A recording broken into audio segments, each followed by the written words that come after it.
Okay, so I have another question from Bob in Texas, and Bob says, my horse rears and it's scaring me. What do I do?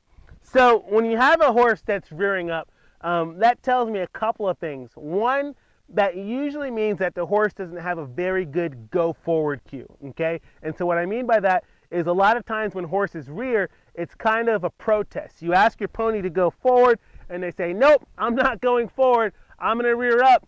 And most times, if your horse rears up, you're going to stop asking for the pressure to send your horse forward.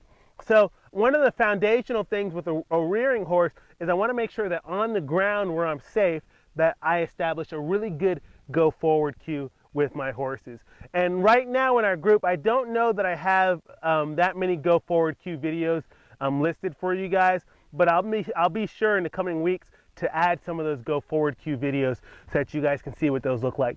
So they don't have a good go forward cue, and or the other thing that you're going to look for is that horse isn't soft. So that means that there's not really good lateral and vertical flexion from your horse, okay? So a horse that's really tense and doesn't feel like they can give one direction or the other feels bound, and they shoot that energy upwards to try and get away from that pressure. And so again, it comes back to going on the ground and teaching our horse how to soften laterally, vertically, how to bend throughout their body so that they have something productive to do with their body and their feet rather than to just shoot up through the roof. So those are the two main keys. And so if nothing else, if you've got a horse that's rearing up, work on that go forward cue and work on beginning to develop softness in that pony so that they're going to be less inclined to want to shoot up and out. All right, so another question I have here is, what kind of bit should I be using on my horse? I ride with a friend who says that I should use a Tom Thumb, but I ride with another friend who says that I'm not experienced enough to be using any type of shanked bits. So, I mean, this is a common question I get all the time. What type of bit? It's kind of an elaborate answer that I have, but to simplify things, I'm going to say that most people should be riding with an O-ring snaffle, or even a D-ring snaffle, or a cheek snaffle. Any type of basic snaffle is going to be the ideal type of bit that you want to ride with. Now, I like starting my horses in rubber snaffles, or some people call them Colt bits, and they're made out of rubber. It's a bit that breaks, and it's real soft on the horse. Now, apart from bits, you'll hear that there's harsh bits, there's mild bits, and that's true. There are some pretty harsh bits out there, but typically more important than the bit is the hands that the bit is being connected to. And so you want to make sure that any tool that you're using, any bit that you're using, that you've gone through the work and the instruction to know how to safely and fairly use that tool with your horse. So I encourage people, don't be judgmental about the different types of bits that people use. You might see a bit that looks pretty harsh, but in the right hands with a fair horseman, they're going to take care of that pony.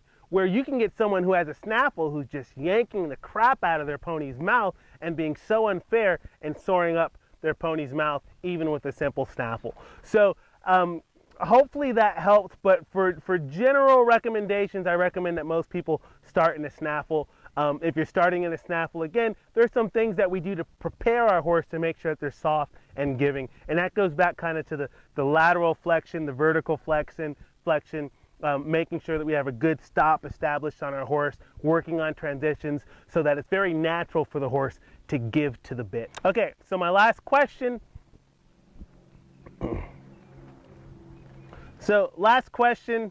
I have James from California. James says, I have a hard time getting my horse to back up. Every time I back him up, I feel like it's a fight and a struggle. What do you recommend? So it's really interesting. A lot of these questions go back to what it means to soften our horses, okay? And so a lot of us tend to just back our horse up, and our horse's head might be carried pretty high, and they might be rigid and kind of heavy on their front end. And so if that's the case, they're going to be less inclined to back up. When we talk about backing our horses up, having a good soft backup starts with having a good soft flexion in our horse. That's, again, vertical flexion and lateral flexion. where our pony is giving in either direction in a quiet and calm and safe manner. Flexion is so important because what happens is when we develop flexion, it means that we're able to engage with our horse on a very light manner. You can apply just the slightest bit of pressure and your pony learns how to give to that pressure. So flexion is one aspect of it, and then the other aspect of it is your body positioning when you're riding, okay? So when we ask our horse to back up, what we need to do is recognize that when we ask our pony to back up, we're engaging our pony's hind end up underneath them. And if we're going to engage their hind end, we can't be heavy on their front end and weighing them down, because then they won't be able to engage that hind end and do a nice, quiet, soft backup. So what that means is with our seat, with our positioning, with our softness, we need to make sure that we're just gently rotating our seat, that we're sitting deep into the saddle. And when I say sit deep, a lot of folks will start to lean back. I'm not saying to lean back in your saddle. I'm saying to kind of pivot and sit deep in that saddle so that you're applying pressure slightly towards the hind end and shifting your pony's weight back onto your hind end. When we do that, we're starting to encourage our horse to move on to their back end, and that's going to make it much easier for them to lift up their front end and come back. But if we're heavy on that front end and we're telling them to go back, it's really counterproductive and difficult for the horse to do that. So the combination of working on developing softness both vertically and laterally, and then also being aware of body position mechanics, the function of that hind end, and engaging our horse's hind end up underneath them, and doing it in such a way that we're not going to be counterproductive and inadvertently putting weight on that front end, so it makes it difficult for them to back up. So that's kind of a long-winded answer, but I hope that makes sense. I really appreciate the questions that you guys have been sending in. They're great questions. Continue to send them in, and I look forward to doing another one of these. Have a great day.